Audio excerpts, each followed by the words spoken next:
गोपाल भाई भी चाहते हैं, देवकी नंदन भाई भी चाहते हैं।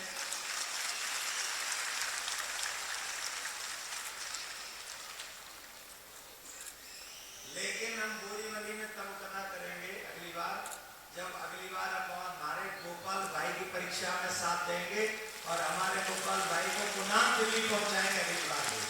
जोरदार ताली बजाएंगे। दो शब्द अवश्य और कल भी आएंगे, क्योंकि कल 7 दिन की कथा का फल प्राप्त होगा। 7 दिन की कथा पूरी होगी तो कल भी गोपाल जी उत्तर मुंबई के लोकप्रिय सांसद गोपाल शेट्टी के मार्गदर्शन में मुंबई के बोरीवली पश्चिम में आयोजित श्रीमद् भागवत कथा का आयोजन, जिसमें देवकी नंदन ठाकुर के मधुर वाणी से कई हजारों की संख्या में लोगों ने श्रीमद् भागवत कथा का रसपान किया। वहीं पर रुक्मणी विवाह के मौके पर गोपाल शेट्टी भी पंडाल में पहुंचे, जिनका स्वागत देवकी नंदन ने किया शॉल उड़ाकर और उन्हें आने वाले 24 के चुनाव की शुभकामनाएं देते हुए भक्तों से कहा कि एक बार फिर गोपाल शेट्टी को 2024 के होने वाले इलेक्शन में उनका साथ दे, क्योंकि भक्तिमय और सनातन धर्म को आगे बढ़ाने में गोपाल शेट्टी का अहम योगदान रहता है। तो इस दौरान और क्या कुछ कहना था सांसद गोपाल शेट्टी और साथ ही कथावाचक देवकी नंदन ठाकुर का, देखिए मुंबई की यह खास रिपोर्ट। बहुत ज़्यादा आनंद आता है क्योंकि देवकी नंदन ठाकुर जी बोरीवली में बहुत सालों से आ रहे हैं और जैसा जैसे समय बीतता जाता है तो उनकी लोकप्रियता बढ़ते जाती है, भक्तजनों की संख्या बढ़ते जाती है और बहुत ही पवित्र मन से वो कथा करते हैं। हिंदू धर्म, सनातन धर्म के बारे में मन खोलकर एकदम मतलब किसी भी बात का संकोच न करते हुए जो वास्तविकता है वो लोगों के सामने रखने का प्रयास करते हैं। मैं मानता हूँ कि यही उनकी विशेषता है, जिसके वजह से अधिक से अधिक भक्तजन उनके साथ में जुड़ते जाते हैं। और मैं मानता हूं कि कथा संस्कृति ने भारत देश को एक साथ में जोड़ कर रखा है। रामलीला का आयोजन अगर लोगों ने नहीं किया होता तो राम मंदिर का जो भव्य निर्माण हो रहा है वो शायद और भी उसमें बाधाएं आ सकते थे, लेकिन रामलीला के माध्यम से रामचरित्र को लोगों ने जीवित रखा, राम मंदिर बन गया है। वैसे ही भागवत सप्ताह के माध्यम से कृष्ण लीला भी अभी बड़े पैमाने पे लोग इसका आयोजन करते हैं। और कृपा शंकर जी ने उनके भाषण में कहा कि राम युग पहले आया था, कृष्ण युग उसके बाद में आया था। तो हम ये मानकर चल सकते हैं कि राम युग पहले आया था इसलिए राम मंदिर बन गया, अभी राम मंदिर के बाद में कृष्ण मंदिर की बारी है। तो कथा सुनने के साथ साथ ही जहाँ बात आती है सनातन धर्म को आगे बढ़ाने की, वहाँ पर आप सहयोग भी करते हैं, तो किस तरह से कार्य के साथ साथ आपको लगता है लोगों को भक्ति भाव से भी जुड़ा रहना चाहिए? नहीं, मैं कहूँगा कि मेरे जैसे करोड़ों लोग सनातन धर्म के लिए कुर्बानी दे दी है, सनातन धर्म के लिए अपने आप को खपा दिया है। साधु संतों ने सनातन धर्म की महिमा को बरकरार रखा, भक्तजनों ने, धनवानों ने समय पर पैसे का दान किया, इसलिए सनातन धर्म आज इस रूप में हमको देखने के लिए मिलता है।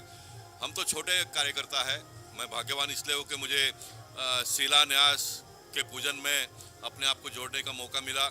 3 बार मैं अयोध्या गया, एक बार 300 किलोमीटर का पदयात्रा किया और उस पदयात्रा में देखिए पार्टी विचारधारा अलग है, लेकिन सनातन धर्म का विचार एक ही है। ये बात मैं इसलिए आपको कह रहा हूँ कि जब 300 मीटर के पदयात्रा हम करते तो रात को कोई भी गांव में रुक जाते थे। तो एक दिन हम एक गांव में रुके थे, उस गांव में हमारा बड़ा अच्छा खातिर किया गया, सबको खटिया पे सुलाया, भोजन करवाया, सवेरे उठकर हमको नाश्ता करवाया और निकलने के बाद में एक मन में आता है ना, कौन थे इतना अच्छा हमारा सेवा किया। तो पता चला कि जिस व्यक्ति के घर पे हम रात को रुके थे वो उस गांव का कांग्रेस का सरपंच था। यानी कांग्रेस का भले राम मंदिर के लिए सहयोग उन दिनों में भी नहीं था, इन दिनों में भी दिखाई नहीं देता है, लेकिन सनातन धर्म में जो पैदा हुए लोग थे उन्होंने तो जो भी योगदान देना था वो दिया, तब इतना भव्य रूप हम देख रहे हैं। और मैं आपको इस बात का यहाँ पर खुलासा करना चाहूँगा, 2024 का जो चुनाव है, मोदी जी ने जो करिश्मा करके दिखाया है, ये कांग्रेस वाले कितने भी प्रचार करना है उनको करने दो, लेकिन सनातन कुल में पैदा हुआ व्यक्ति, भले अभी तक उसने बीजेपी को वोट नहीं दिया होगा, लेकिन राम मंदिर का दर्शन लेने के बाद में वो निश्चित भारतीय जनता पार्टी को वोट देगा, ये मेरा आत्मविश्वास कहता है। क्योंकि ये मौका, इस प्रकार का मौका फिर वापस जीवन में आना नहीं है।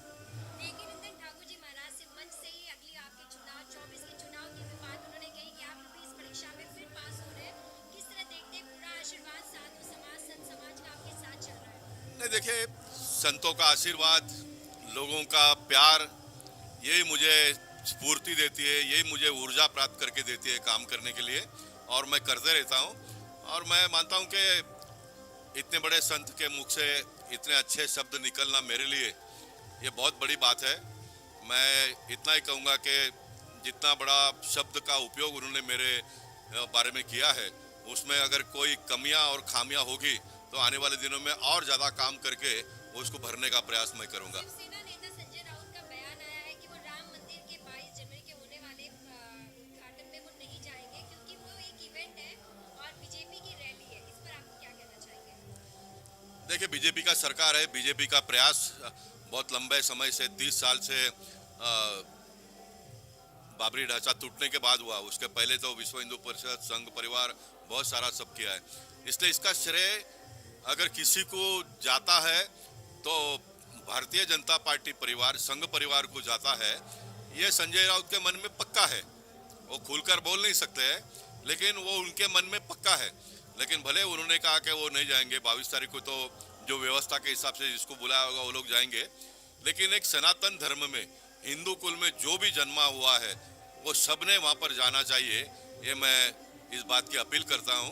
और अयोध्या में सिर्फ हिंदू कुल में जन्मे हुए लोग ही नहीं जाएंगे, जो भारत माता से प्रेम करते हैं वो सारे के सारे लोग जाने वाले हैं। कांग्रेस के वरिष्ठ नेता का बयान आया है कि जब से हिंदू धर्म को बढ़ाया जा रहा है तब से लोकतंत्र को कहीं ना कहीं खत्म किया जा रहा है। नहीं, मैं सुना नहीं। हिंदू धर्म को जब से बढ़ावा दिया जा रहा है तभी से लोकतंत्र को खत्म हो रही है। हिंदू धर्म जितना मजबूत होगा उतना भारत देश का लोकतंत्र मजबूत होगा।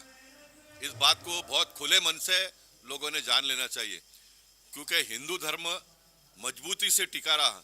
मुगलों के आक्रमण को हमने झेला, अंग्रेजों के आक्रमण को हमने झेला, इसलिए आज ये भारत देश का दृश्य, या तो भारत देश का नाम मोदी जी ने पूरे दुनिया में जो रोशन किया है, उसके पीछे के अनेक कारणों में एक कारण होगा कोई, तो हिंदू धर्म का एक साथ में रहना। मतभेद, हमारे विचारधारा अलग अलग हो सकती है, लेकिन हिंदू कुल की जब बात आती है तो सब लोग एक साथ में खड़े हो जाते हैं। ये हमारी देश की परंपरा रही है और ये परंपरा आने वाले दिनों में भी कायम रहने वाला है। मतलब कांग्रेस के जो नेता का बयान, इसको आप किस तरह देखते हैं? मैं आपको बताऊं तो कांग्रेस के नेता भी भूल चूक माफ करने के लिए भगवान को कहेंगे कि भूल चूक माफ, कमल का बटन दबा देंगे 2024 में।